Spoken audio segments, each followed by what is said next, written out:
नमस्कार, special report में आपका स्वागत है। मैं हूं निशांत चतुर्वेदी। आज एक हैरान करने वाली खबर आई।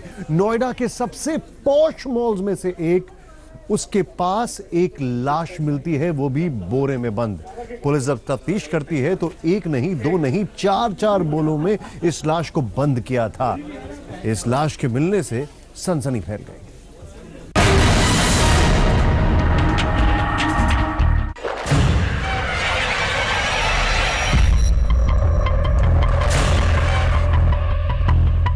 नोएडा में मॉल के पास लड़की की लाश से हड़कंप।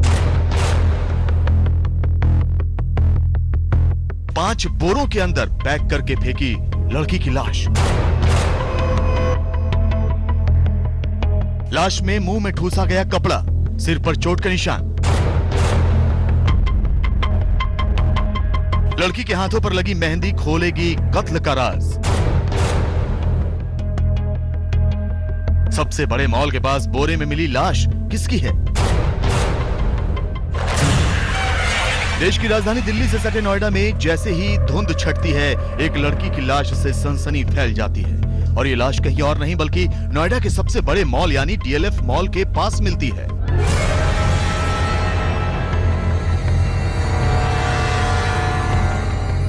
जी हां, नोएडा के सेक्टर 18 का डीएलएफ मॉल। ये लाश एक दो नहीं, पूरे 4 बोरों में पैक कर एक मिट्टी के ढेर के पास पड़ी हुई थी। पुलिस इस लाश को अपने कब्जे में लेती है। किसी को समझ में नहीं आता कि आखिर ये लाश किसकी है और कौन इस लाश को फेंक गया। पुलिस बोरे को अपने कब्जे में लेती है और उसे खोलना शुरू करती है। पहला बोरा, फिर दूसरा बोरा खोलती है और इस तरह से एक के बाद एक 4 बोरों का मुंह पुलिस को खोलना पड़ जाता है। जब आखिरी बोरा खुलता है तो पुलिस भी हैरान रह जाती है। दिल्ली से सटे नोएडा के सेक्टर 18 में महिला की लाश मिलने से सनसनी फैल गई है। इस वक्त मैं सेक्टर 18 की उसी जगह पर हूं। आप देख पा रहे हैं यहाँ पर, ये वो जगह है जहाँ पर जो महिला है उसकी लाश को फेंका गया था। लाश को तकरीबन 3 से 4 बोरे में बंद करके फेंका गया था। चूड़ियों के निशान यहाँ पर आप देख पा रहे हैं। जो महिला है उसके सर पर किसी धारदार हथियार से वार किया गया था, जिसकी वजह से काफी खून बहा था। खून के भी निशान यहाँ पर मौजूद थे, जिसको पुलिस ने कॉर्डन ऑफ किया। और उसके बाद यहाँ से जो सबूत है वो इकट्ठा किए हैं। देखा था सुबह उठ के 6, 7 बजे उठे तो यहाँ भीड़ लगी हुई थी और यहाँ सब लोग देख रहे थे। तो कोई कह रहा कुछ, कोई कह रहा कुछ। जब पुलिस वाले आए तब उन्होंने वो बोरा काटा, बोरा काट के निकाल के फिर उसको 125 ले गए। हाँ, तो जो बोरा काटा उसमें क्या दिखा? आप क्या? उसके कुछ नहीं दिखा, सर में चोट दिख रहा था, मुंह में कपड़ा था और सही थी।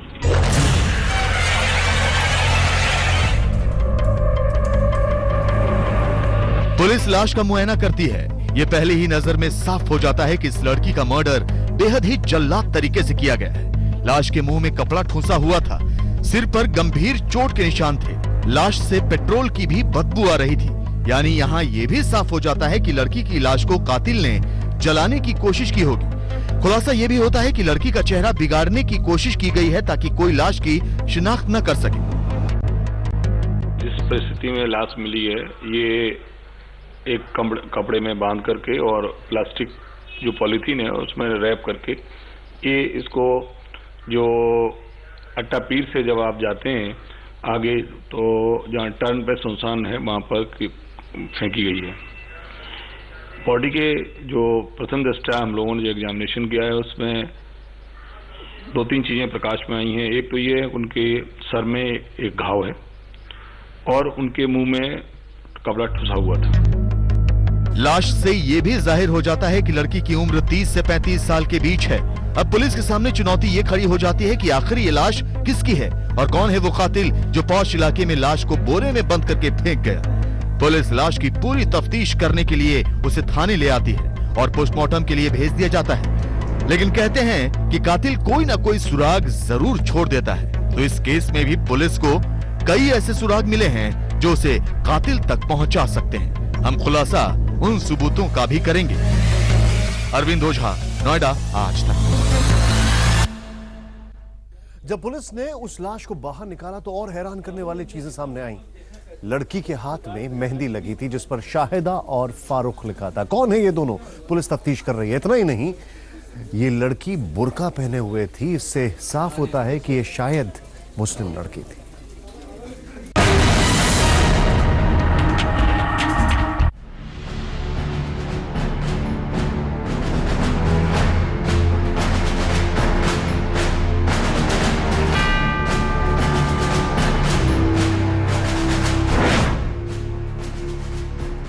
नोएडा के थाने में पड़ी इस लाश को बेहद ध्यान से देखिए। कपड़े में लिपटी पड़ी ये लाश बुरके में दिख रही है। आप देख सकते हैं कि लड़की काले रंग का बुर्का पहने हुए है। जी हाँ, ये उसी लड़की की लाश है जो नोएडा के डीएलएफ मॉल के पास से मिली है। इस काले बुर्के को देखकर ये तो साफ हो जाता है कि लाश किसी मुस्लिम लड़की की है। नहीं दिखा, सर में चोट दिख रहा था, मुंह में कपड़ा था और सही थी। तो पहना क्या था उसने? बुर्का पहन रखा था। बुर्का पहन रखा था। बोरा खोलते ही लड़की की लाश बुर्के में मिलती है। अब पुलिस लाश की और शिनाख्त करती है तो लड़की के हाथों पर मेहंदी लगी हुई नजर आती है, लेकिन यही मेहंदी उसकी असलियत बताने के लिए काफी थी और पुलिस के लिए सबसे बड़ा सबूत और सुराग भी। जी हाँ, मेहंदी से लड़की के हाथ पर अंग्रेजी में 2 नाम लिखे थे।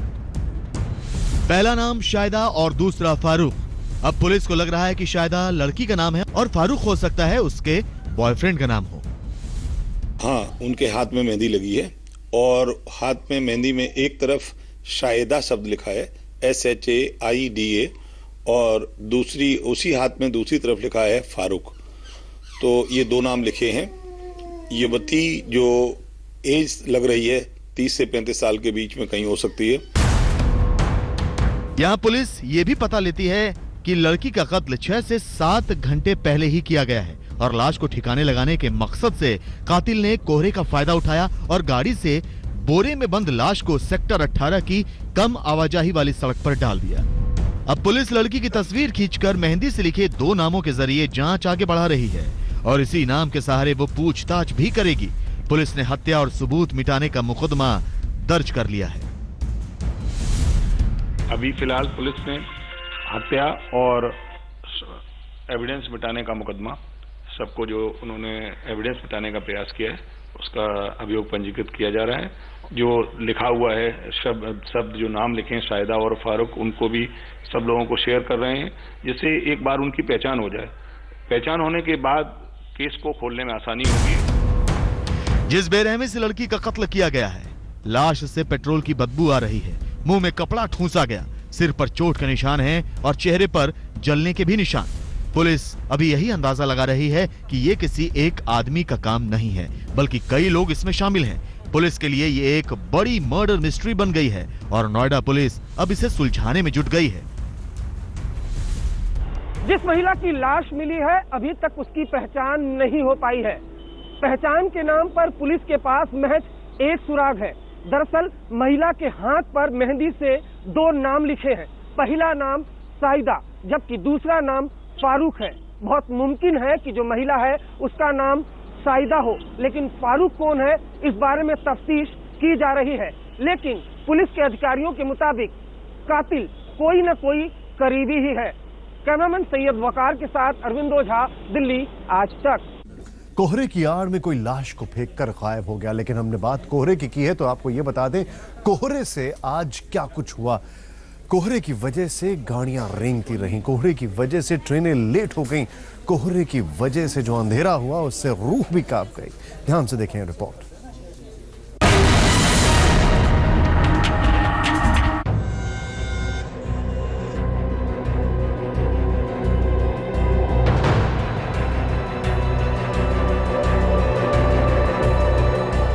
गाड़ियों की रफ्तार पर ब्रेक,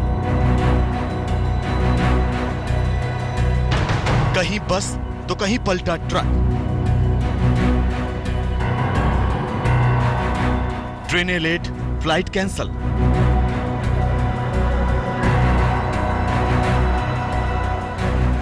सर्दी आई नहीं कि कोहरा सितम ढाने लगा। दिन में भी गाड़ियों की लाइटें ऑन और सड़कों पर रफ्तार धीमी, तो वहीं कम होती विजिबिलिटी सड़क हादसों की वजह बनने लगी। चाहे दिल्ली हो या पटना, जयपुर हो या भरतपुर, उत्तर भारत कोहरे की चपेट में आने लगा है। बात करें राजधानी दिल्ली की तो इंडिया गेट से लेकर राजघाट, राजघाट से लेकर गीता कॉलोनी तक और गीता कॉलोनी से लेकर राजपथ तक कोहरा कोहराम मचा रहा है। लोगों को आने जाने में परेशानी उठानी पड़ रही है। सड़कें सूनी हैं, तो दिन में भी लोग लाइट जलाकर गाड़ी चलाने को मजबूर हैं। मेरे पीछे आप देख सकते हैं कि इंडिया गेट हालांकि थोड़ा बहुत नजर आ रहा है, लेकिन उसके पीछे आप देख सकते हैं कितना ज्यादा डेंस फॉग है, यानी विजिबिलिटी काफी कम है। दरअसल पूरी दिल्ली एनसीआर में आज दोबारा ने कोहरे ने दस्तक दी है और विजिबिलिटी जो है काफी लो हुई है। कई फ्लाइट्स डिले हुई है, कई ट्रेन डिले हुई हैं और आप देख सकते हैं यहाँ फॉग का असर देखा जा सकता है। मेरे पीछे राष्ट्रपति भवन है जो नजर नहीं आ रहा है, इतना ज्यादा फॉग है कि यहाँ पर आप देख सकते हैं राष्ट्रपति भवन नहीं दिख रहा है। इधर मेरे राइट साइड पर विजय चौक है, वो भी नजर नहीं आ रहा है, डेंस फॉग है।